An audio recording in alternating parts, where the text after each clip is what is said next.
I'm not speaking personally, I'm speaking on behalf of 34,500 POA members who were let down by a Tory government. Not come down, because you can't count the Democrats in this, because they're just somebody who they have got to put up with while they drive their policies through. This is a Tory government that is driving through policies that Maggie Thatcher didn't get through the last time. Believe you me. At 12 o'clock today, Ken Clarke stood up and privatised. Well, he didn't privatise it. He sold Birmingham Prison to G4S for a profit. That's all it's about. Then we had Blair Gibbs, who's the head of crime and justice at leading think tank, the Policy Exchange. Turn around and say, he must have been reading our minds. Prison strikes are now a real possibility. But the government needs to hold its nerve. Not only is industrial action illegal, it is also detrimental to the security of the prison estate and the safety of inmates and staff. The militant POA is one of the last unreconstructed unions that needs to join the 21st century. All I can say to that is, thanks. Because if that's what you think of us, then right, we are militant. Yeah. And we will stand together and we will fight for our colleagues at Birmingham.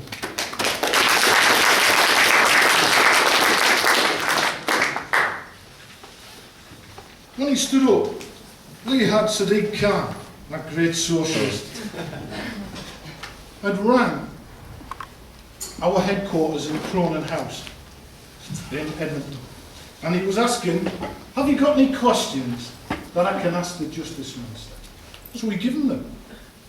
We give him the questions that he wanted to ask, and Ken Clarke stood up, gave his little speech, and Sadiq Khan. First paragraph of his speech. I thank the Secretary of State for advance sight of today's statement, and I welcome its tenor and how he delivered it. He will be aware that our policy, and he's talking about a Labour government here, or a Labour Party, our policy was and is based on what works rather than dogma.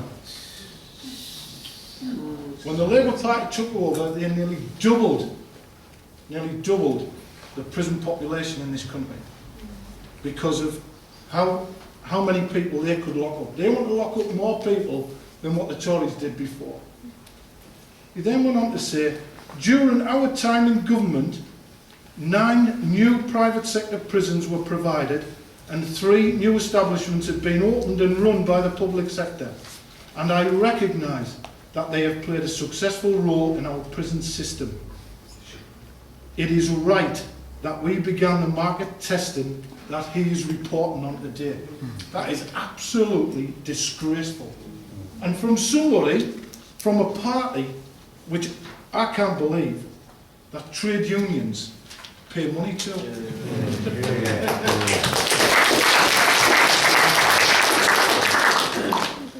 All I can say is that we've been absolutely deafened by the noise from the TUC. Nothing. It was only on Saturday that we proudly marched with every other trade union in this country against the cuts. And not even a week has gone by and they've already privatised one of our prisons, a public sector prison. But not only that, Featherstone 2, which is being built using public money, taxpayers' money, he's also give that to G4S as well. We'll build it, you can run it. And I tell you what, there's the money for to do it. Birmingham Prison had just had £50 million spent on it. Taxpayers' money to bring it up to what they called a good standard. And he sold it for 21. Good business sense. This is the man who used to be the Chancellor of this country. Good. Then we've got David Hanson, wonderful man, ex-prisons minister. As the Prisons Minister at the time the decision was made to undertake the market testing, I can confirm that we not only undertook the market testing, but encouraged public sector bids. Now that those public sector bids have failed in Birmingham, could the Justice Secretary tell the House what will happen to the assets of Birmingham and Doncaster prisons? What is the cost of tutoring arrangements? Will it be borne by the private sector contractor? If there are redundancies, will it be the Ministry of Justice that bears them? Surely if he sent it out to tender, he should have had the answers to them himself. So why was Birmingham put out to tender? Quite simple. Jack Straw lost his temper with a POA. And why did he lose his temper with a POA? Because we didn't ring him the night before we took lawful, and we'll call it lawful, industrial action against what he was doing. And because we didn't ring him, he decided that Birmingham, the biggest branch of the POA, would be market tested. Our General Secretary and National Chairman have both gone on record and said that we will not rule industrial action out, and we won't. Will it bring Birmingham back into the public sector? Probably not, no. Probably not. But what we will say, and what we have said is, if we're going to die, we'll die on our feet. 5 minutes.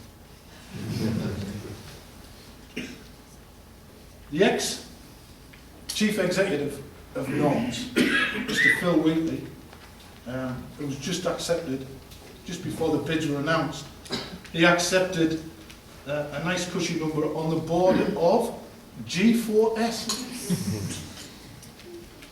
He turned around and said to the POA, because we've got no trade union rights, they were taken off us in 1994 by the then Tory government, of which Ken Clarke was one.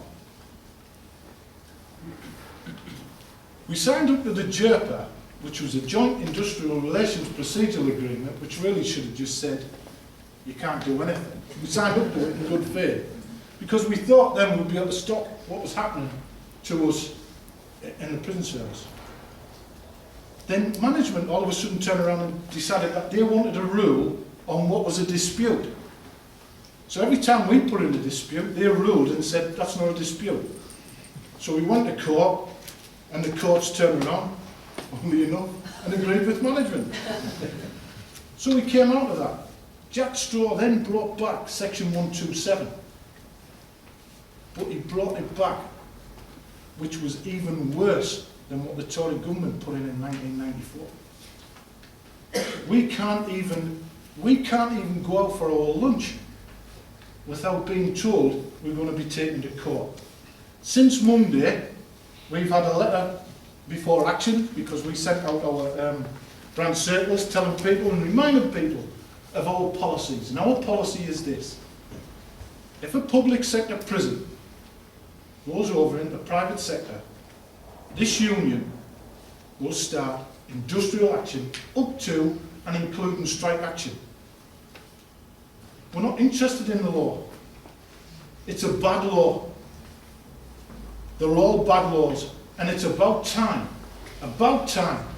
that employers stopped doing industrial relations in courtrooms and got back around the table. Because we wouldn't need to take industrial action if they treat us fairly. So as far as we're concerned, and I will say this, and I'll say thank you to the Socialist Party, thanks very much for your support. We appreciate it. And from tomorrow at lunchtime, every branch in the country will be holding branch meetings outside the prisons, and we would ask that you go along and support them. Thank you very much.